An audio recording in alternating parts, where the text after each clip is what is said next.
Hello.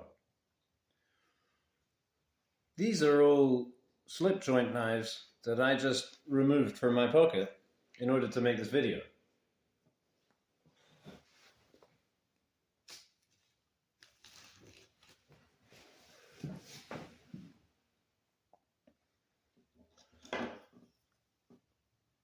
This is the one that I made earlier this month at a slip joint making course at the New England School of Metalwork in Auburn, Maine. A little dirty there. This scratch came from my making a mistake during the final finishing processes. Apart from that, I'm very happy with how the knife came out. Well, there is one other major flaw that we'll come to. Well, this is, I would say, is a minor flaw, really, because I could take that out mostly, at least, or attenuate it with some further polishing work, which the knife actually needs anyway. It's still a little sharp on these corners here and so forth. But very usable knife. And one thing we learned about at the course is the half stops. If you're going to put half stops on a knife, ideally you want the spring to be flush with the handle scales in the closed position, in the half stop position, and in the open position. And that's to do with the tuning, the interaction between the tang of the blade and the spring. What's going on in there? These interfaces. So actually, if we look very closely, and I can tell by feel, here in the half stop position, we're just a tiny little bit proud there. But it's practically imperceptible. So for a novice, I'd say, that's cause to be proud, let's say. Now, the major flaw, the one major flaw that's going on here is, I would say, is that. See how I held this well down here before I did that, because the half stop is actually more like a 3/5 stopper or something, it's just shouldn't be that far down. I don't think it endangers your hand a little extra, but I only noticed that right at the end of everything, and that's how you learn.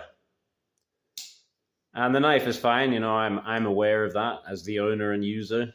I know how to make sure that it doesn't nick me, and so that's fine, right? So here are some other slip joints that I was carrying in my pockets.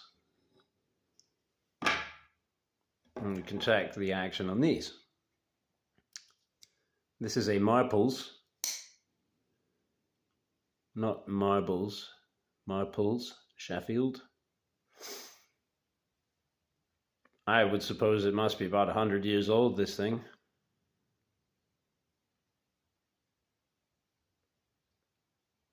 But I expect that could also be investigated and verified. So I think that's real stag.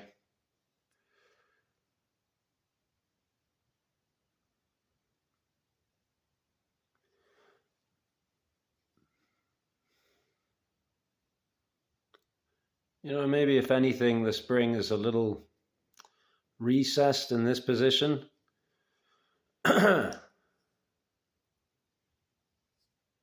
Completely flush in the half stop,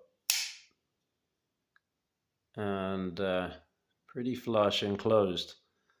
So probably what they did was they tuned from the half stop, tried to get this position and that position as close as possible to the half stop, because that's where it feels totally flush and smooth. And in my instance, and this is just down to happenstance, right? But it became, my point of reference became the open position, which I think is nice because you definitely want it to be, that's where you really want it to be the smoothest. In my opinion, would be in the open position. Now, maybe for aesthetics or for display or for some other motive, but whatever. The half stop is not really important, is it? It's just a visual thing. You can see there, mine's a little. Oh, this little GEC number, also with the stag, and this very handy little lanyard fob thing. Helps to get it in and out of the pocket. Also helps to keep it in the watch pocket. I carry this in my watch pocket like that, and so that helps to kind of, interference fit it in there for confidence sake. I know it's not going out, and I can grab it by this and then deploy clean under my fingernails. Kept sharp. Little sheep's foot.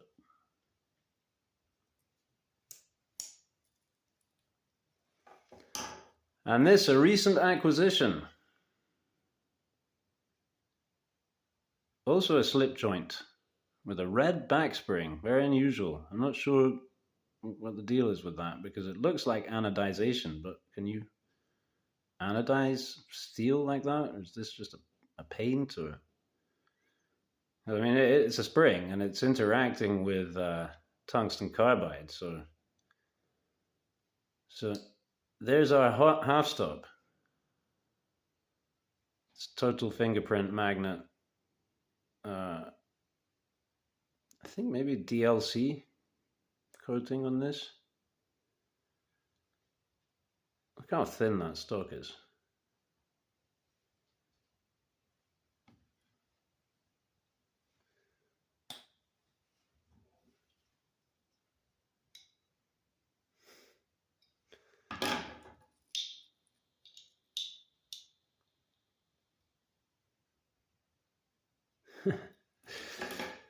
Ultra slicey polyhedral tungsten carbide. So yeah, very smart, because with something like this, you don't even want it nicking you. That's not going to give or forgive under the lightest pressure. That's going in as far as the spring dictates into your skin. So I think I see what they did there. However, look at that. Immensely proud red backspring.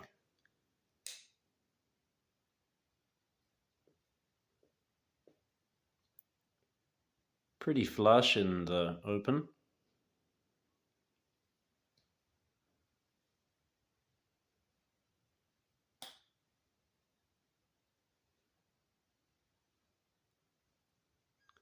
And a little proud in the closed.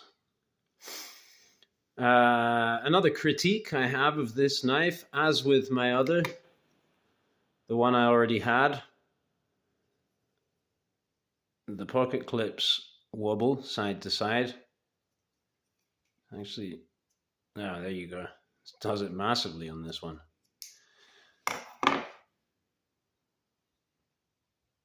Not so bad on this, but you can shift it. Actually, I take it back. This one's pretty good, because I also got the Monza. Wasn't even going to show this off, but this has a little bit of that side to side play there on the pocket clip. This one being carbon fiber, I had figured that with some G-Flex epoxy, I could probably just sort that right out, just make it so that it stays totally still. But on titanium, I'm not so sure. That's a very small amount of play, though. All right, so we'll look at the scratchy finishes on these. I think it's funny because you don't tend to see a scratchy finish like this on the high-end knives.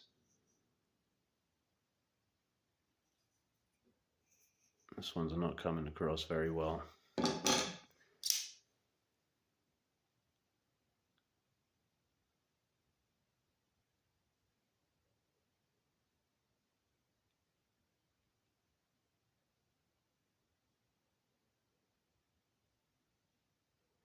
You see with the change of angle of the light, the different scratch patterns come out, and it's actually quite enchanting.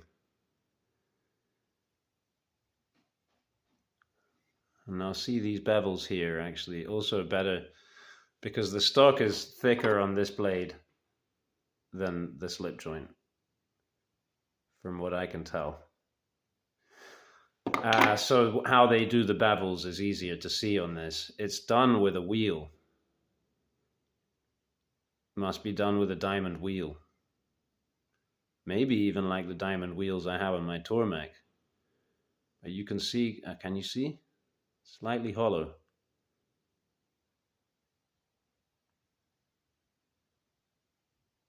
Primary, secondary. Which one's which? You take your pick. I'm calling this one the primary and that one the secondary.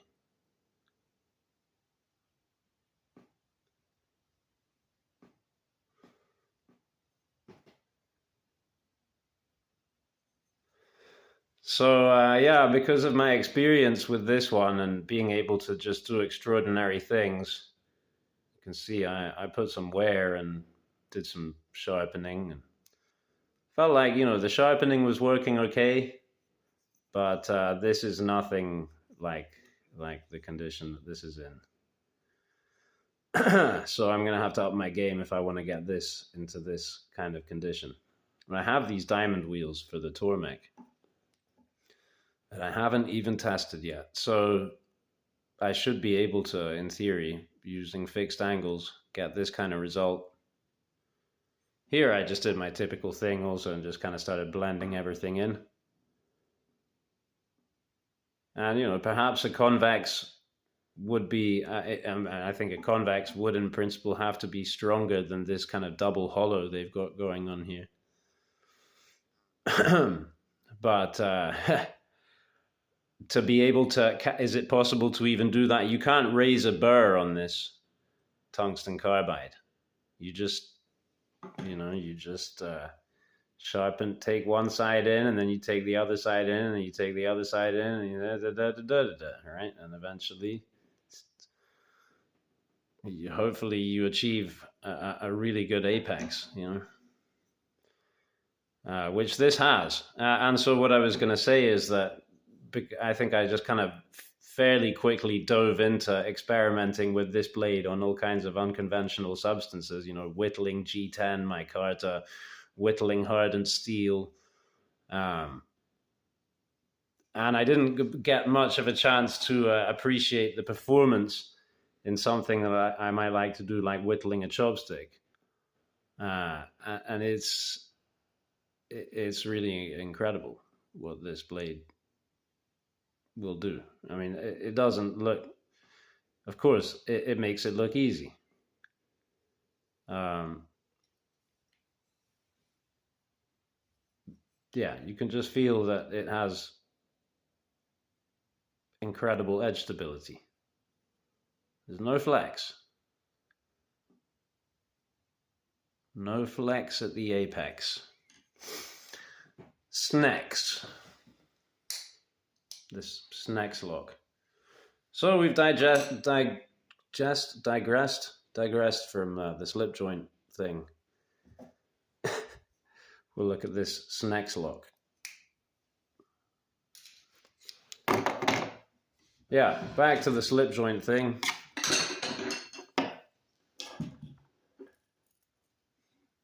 Horses for courses. And funnily enough,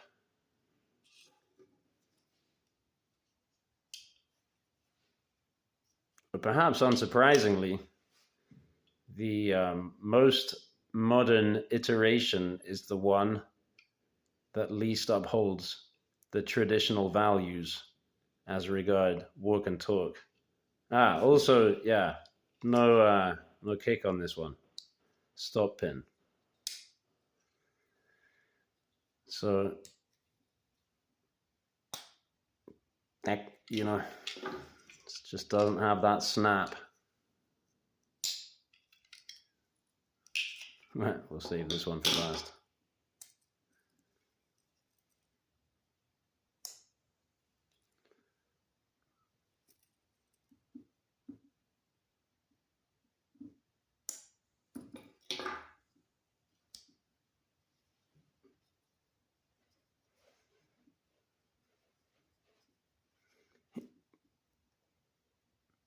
Ready? Thanks for watching.